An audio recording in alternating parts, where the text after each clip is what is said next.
ஏன்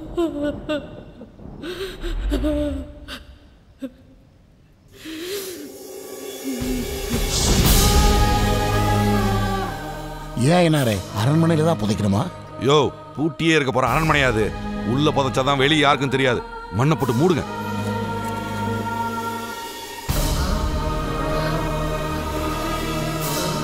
ஐயா, அங்க பாருங்க. எனக்கு புரிச்ச குழந்தைங்க பார ஆசையா இருக்கு. விட்டுருங்க. என்னடா அது? எவ்வளவு அடிச்சாலும் சாவ மாட்டேன்றா? நீ வேற. இதுக்கு மேல என்னத்த அடிக்கிறது? அப்படியே மண்ணள்ளி போட்டு மூடுங்க. உள்ளே கிடந்து சாப்பிட்டோம்.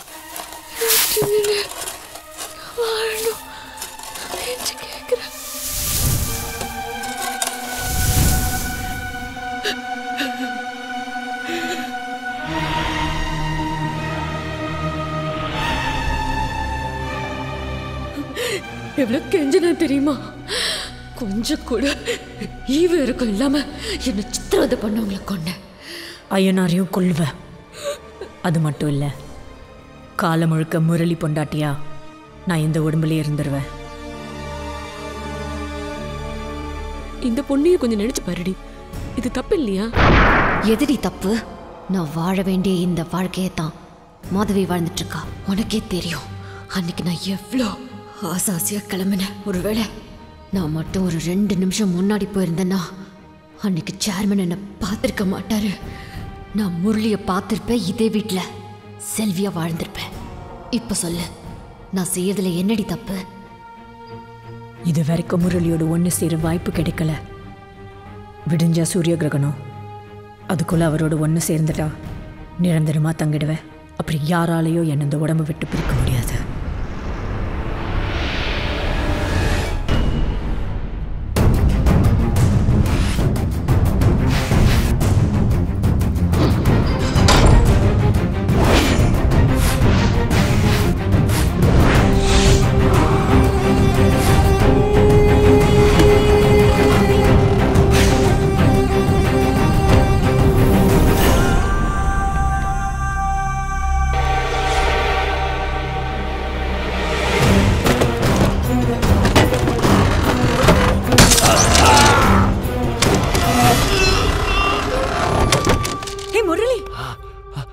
என்னாச்சு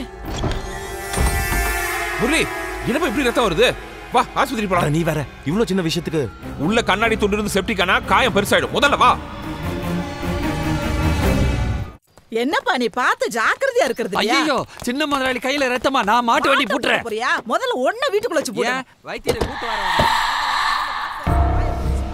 நீ எதுக்கு ஹாஸ்பிடலுக்கு? நான் வராம எப்படி? வண்டி எடுங்க. நிறைய பிளட் லாஸ் ஆயிருக்கு. ட்ரிப்ஸ் ஏத்திருங்க. Okay doctor. அப்ப கிளம்பலாமா? கிளம்பறதா? 2 days அட்மிஷன் போட்டுருக்கேன். என்ன டாக்டர், சின்ன காயத்துக்கு போய் 2 நாள் அட்மிட் ஆகணும்னு சொல்றீங்க? கண்ணாடி குத்தினதுல நரம்பு கட் ஆயிருக்கு. சுத்தமா ப்ளீடிங் நிக்கல. கண்டிப்பா 24 hours அப்சர்வேஷன் இருக்கணும்.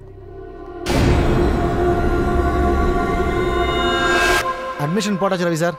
ரொம்ப தேங்க்ஸ் டாக்டர். ஏதோ நீங்க ரொம்ப ரிக்வெஸ்ட் பண்ணி கேட்கவே போய் சொல்லி அட்மிட் பண்ணிருக்கேன். ஆஸ் எ டாக்டரா நான் அதை செய்யவே கூடாது சார். இப்போ கூட ஒரு உயிரை தான் காப்பாத்திருக்கீங்க. இந்தாங்க அட்மிஷன் ஃபார்ம்.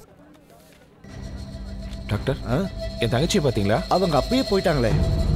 போயிட்டாங்களா? மாதவி, மாதவி,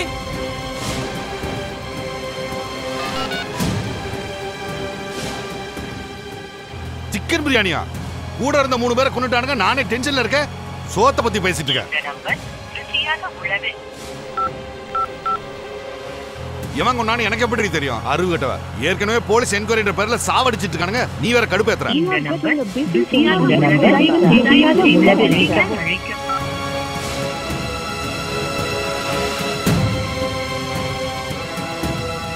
வீட்டுக்கு எப்போ வரணும் சொல்ல முடியாது. மினிஸ்டர் பார்க்க போயிட்டு இருக்கேன். போன வைடி.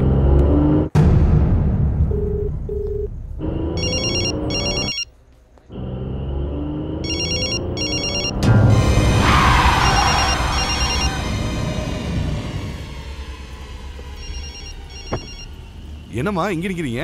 இல்ல, அவர் கையில அடிபட்டுருச்சு. அப்படியா? ஹாஸ்பிட்டலுக்கு போகணும். வண்டி வேற ரிப்பேர் ஆயிடுச்சு. அட நம்ம வண்டியில ஏறுங்கம்மா, நான் கொண்டு போய் விடுறேன். சரிங்க.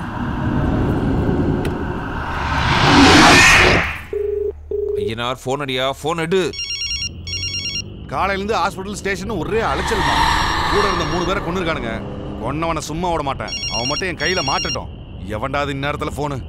ஹலோ ஹலோ யாரு? ஐயா நான் ரவி பேசுறேன். என் தங்கச்சி கூட இருக்காளா? ஆமா, ஏதாவது சொல்லணுமா? நான் பேசிக்கிறத காட்டிக்க வேண்டாம். நீங்க உடனே அவட்டி எஸ்கேப் ஆயிடுங்க. என்னங்க சொல்றீங்க? ஐயோ அவன் என் தங்கச்சி இல்ல. நீங்க கொன்னீங்களே செல்வி, அவ ஆவியா மாதிரி உங்களை பழி வாங்க வந்திருக்கா. நீங்க சொல்றது ஒண்ணும் புரியலையே. ஐயா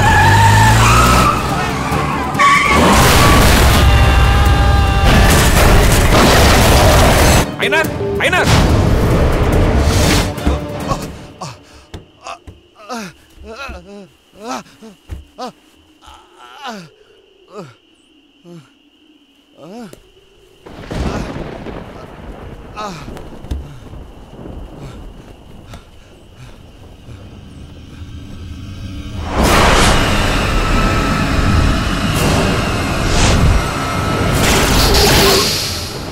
என்ன தெரியுதா?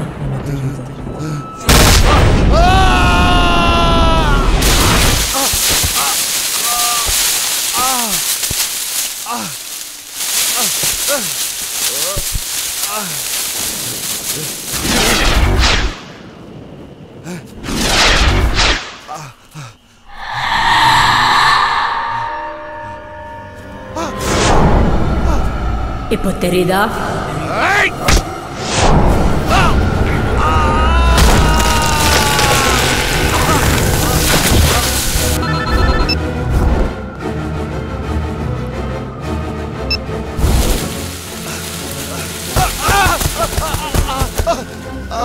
என்னை விட்டு எதுவும் பண்ணிடாத, என்னை விட்டு. இப்படிதான் அன்னைக்கு நானும் கெஞ்சினேன்.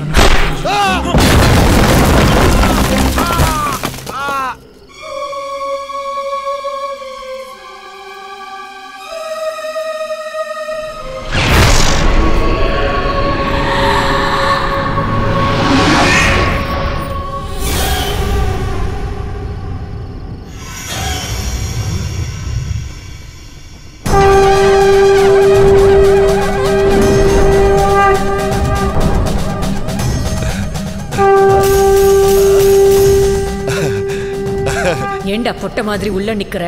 வெளியே வா. யாரடி பொட்ட? உன்னை ஒரு தடவை கொண்டது பத்தாதா? மறுபடியும் என் கையால சா வந்திருக்க.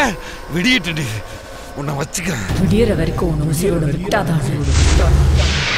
விடமாட்டேன்டா, விடமாட்டேன். எப்படி என்ன வாழணும்னு ஆசைப்பட விட்டியா? அநியாயமா எனக்கு கொண்டுட்டேடா. தப்பு பண்ணது நீ, தண்டனை எனக்கா? உன்னை உசுரோட விடமாட்டேன்டா. வந்துதானே ஆகணும்.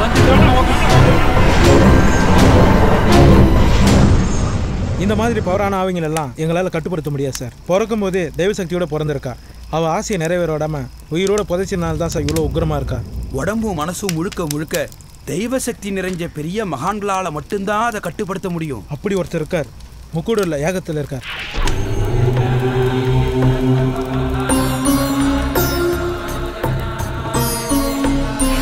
அவரை கேட்டா செல்வி அடக்க ஒரு வழி சொல்வார். ஹலோ என்ன சார்?